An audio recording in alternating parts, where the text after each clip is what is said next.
এই নাও পিঠা আম্মা পাঠাইছে। জানোই তো যে আম্মা কেমন করে তোমার কথা বলে। একটু দিবা? কেন? দাও না। আমি যাই। হ্যাঁ, আচ্ছা দাও।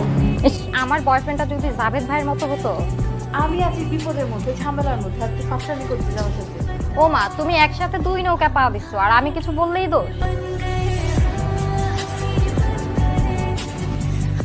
আপনি এখানে এসে কি করতেছেন?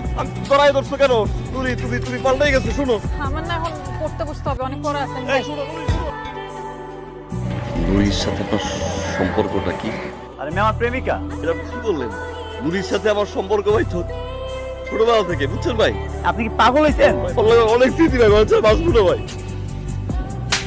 আমি কবে বলছি আপনাকে আমি ভালোবাসি? আপনি শহরে আসেন, আমার গ্রামের মানুষ, এই জন্য আসেন, আমি সুন্দর করে দুটো কথা বলি, দেখা করি, তার মানে কি আমি আপনার ভালোবেসে ফেলছি? আপনি এগুলো ভেবে ফেলবেন? আপনি যদি নেক্সট টাইম আমার সামনে আসতে চেষ্টা করতেন না, তো আপনার খবর আছে।